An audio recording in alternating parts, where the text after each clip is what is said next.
प्रधानमंत्री नरेंद्र मोदी जी अरविंद केजरीवाल जी के खिलाफ साजिश रच रहे हैं, उनकी दवाइयां रोककर उनको इंसुलिन देने से मना कर कर।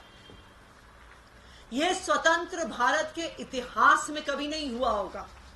जब भी कोई कैदी बीमार होता है, जब भी कोई आम कैदी भी बीमार होता है, जो दवाइयां उसकी डॉक्टर प्रिस्क्राइब करते हैं वो दवाइयां कैदी को दी जाती हैं। लेकिन आज अरविंद केजरीवाल जी को तिहाड़ जेल के अंदर उनकी इंसुलिन देने से मना किया जा रहा है। तिहाड़ प्रशासन, ईडी, पूरी केंद्र सरकार कोर्ट में आके अरविंद केजरीवाल जी की इंसुलिन की जो अपील थी उसका विरोध कर रही थी। बताएं भारतीय जनता पार्टी, बताएं प्रधानमंत्री नरेंद्र मोदी जी कि अगर अरविंद केजरीवाल जी ने एप्लीकेशन डाली कि उनको उनकी इंसुलिन दी जाए, उनको दवाई दी जाए, तो क्यों केंद्र सरकार उसका विरोध कर रही थी? क्यों ईडी उसका विरोध कर रही थी? क्यों तिहाड़ प्रशासन उसका विरोध कर रहा था? ऐसी बातें सुनने में आती थी भारत की आजादी से पहले। सबको पता होगा कि इसी कारण से कि प्रिजनर्स को, कैदियों को प्रताड़ित किए जाने पर भगत सिंह ने 1929 में जेल में भूख हड़ताल करी थी।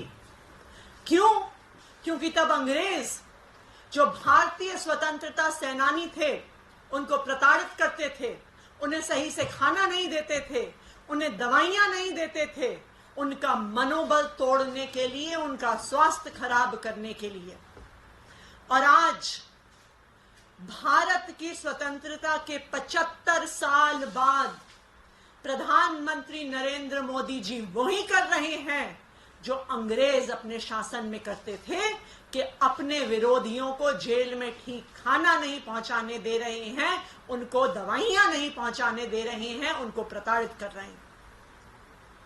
ये जो अरविंद केजरीवाल जी की दवाइयां रोकने की साजिश है, ये कितनी बड़ी साजिश है, ये कई तथ्यों से पता चलता है। सबसे पहला तथ्य,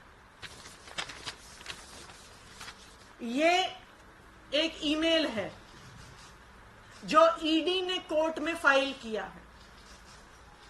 ये ईमेल तिहाड़ प्रशासन से ईडी को भेजा गया।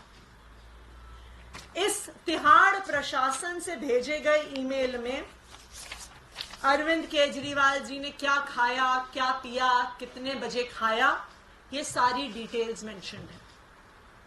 मैं ये जानना चाहती हूं कि किस लीगल प्रोविजन के तहत तिहाड़ प्रशासन ने ये सारी डिटेल्स ईडी को भेजी हैं। जब कोई व्यक्ति जुडिशियल कस्टडी में होता है तो वो कोर्ट की कस्टडी में है। अगर तिहाड़ प्रशासन को कुछ भी भेजना है तो वो कोर्ट भेजे, वो ईडी को क्यों भेज रहे हैं? ईडी का एक ही काम होता है, मनी लॉन्ड्रिंग को इन्वेस्टिगेट करना। क्या अरविंद केजरीवाल की रोटी में कैश मिलाया हुआ था क्या आम आदमी पार्टी ने? क्या ये इन्वेस्टिगेट कर रही थी ईडी? कि अरविंद केजरीवाल की चाय में स्वीटनर की जगह 45 करोड़ रुपए तो नहीं डाले हुए? क्या ये इन्वेस्टिगेट कर रही थी ईडी? क्यों अरविंद केजरीवाल की खान पान की मेडिकल कंडीशंस की डिटेल ईडी को भेजी गई?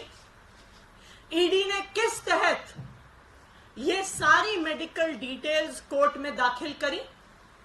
इसलिए करी क्योंकि ये enforcement directorate Bharatiya Janata party की, प्रधानमंत्री नरेंद्र मोदी जी की एक अनुषंगिक संगठन की तरह काम करता है। ये एजेंसी उनका एक राजनीतिक हथियार है और गलत तरीके से, गैर कानूनी तरीके से अरविंद केजरीवाल जी के स्वास्थ्य की पूरी डिटेल्स ईडी को दी गई। दूसरी बात,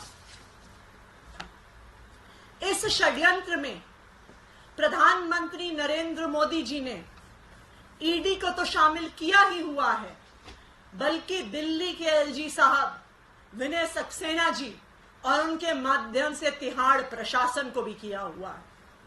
यह इस बात से पता चलता है कि आज अरविंद केजरीवाल जी की इंसुलिन का विरोध करने के लिए कौन वकील आए? 2 वकील आए। एक का नाम है श्री योगेंद्र हांडू, दूसरे का नाम है सुश्री बानी दीक्षित जी। और ये मैं आपको एक ऑर्डर दिखा देती हूं कि ये दोनों लोग जो तिहाड़ प्रशासन की तरफ से पेश हो रहे थे, ये एलजी ऑफिस के स्पेशल काउंसल्स हैं, जिनको 14 दिसंबर 2023 के आदेश से एलजी ऑफिस को कोर्ट में रिप्रेजेंट करने के लिए रखा गया था। इसका क्या मतलब हुआ?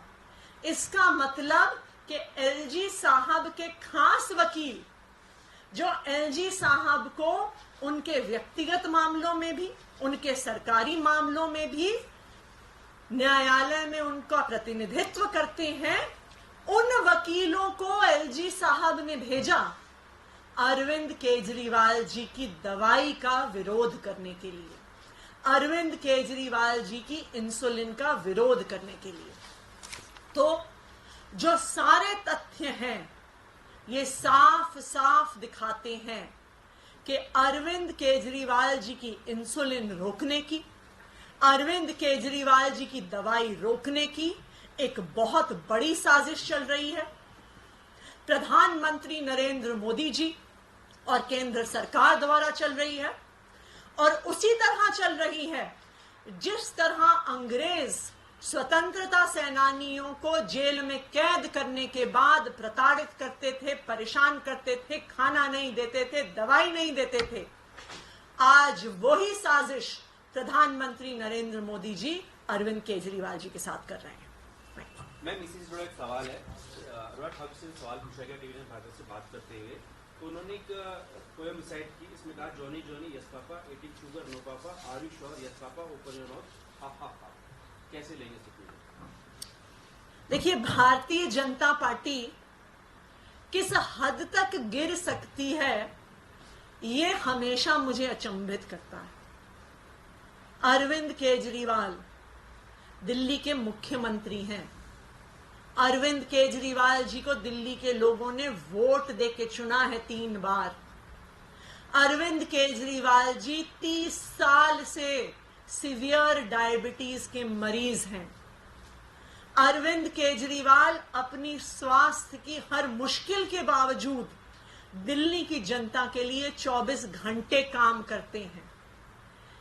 आप एक मुख्यमंत्री छोड़िए, आप एक लोकप्रिय मुख्यमंत्री छोड़िए, बेसिक कर्टेसी, बेसिक सभ्यता ये सिखाती है कि आप किसी भी व्यक्ति के स्वास्थ्य की किसी भी कंडीशन का मजाक नहीं उड़ाते हैं। हमें तो हमारे माता पिता ने बचपन से ये सिखाया है कि अगर कोई किसी भी परेशानी में हो, कोई किसी तरीके से बीमार हो, कोई किसी तरीके से डिसेबल्ड हो, चैलेंज्ड हो, तो उनका सम्मान करना चाहिए, डिग्निटी से पेश आना चाहिए।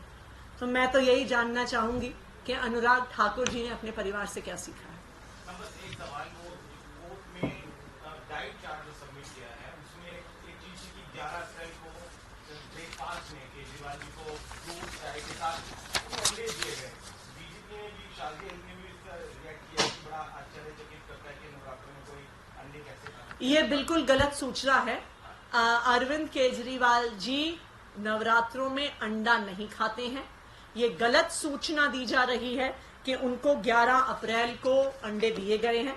अगर आप देखिए कि 8 अप्रैल तक लगातार उनको नाश्ते में अंडे आ रहे थे, लेकिन नवरात्रि शुरू होने के बाद उनका पूरा डाइट चार्ट बदल गया। उसमें उपमा, पोहा, इडली, उत्तपम इत्यादि दिया जा रहा था। नवरात्रों के दौरान अरविंद केजरीवाल जी को अंडा खिलाए जाने की सूचना बिल्कुल बेबुनियाद है। ये भारतीय जनता पार्टी के झूठ का पुलिंदा है कि वो एक बीमार आदमी की, उनके खान पान की, उनकी दवाइयों की आज उस पे राजनीति कर रहे हैं, घटिया राजनीति कर रहे हैं। मुझे इस बात को देखकर विश्वास नहीं होता कि कोई 2-4 वोट पाने के लिए कितना गिर सकता है। मैं भारतीय जनता पार्टी को बता दूं कि वो जितना गिरेंगे, वो अरविंद केजरीवाल पे जितना हमला करेंगे, दिल्ली के लोग आम आदमी पार्टी को, अरविंद केजरीवाल को उतनी ही ज्यादा वोटों से जिताएंगे। भारतीय जनता पार्टी को दिल्ली के लोग भी माफ नहीं करेंगे, भारतीय जनता पार्टी को भगवान भी माफ नहीं करेंगे।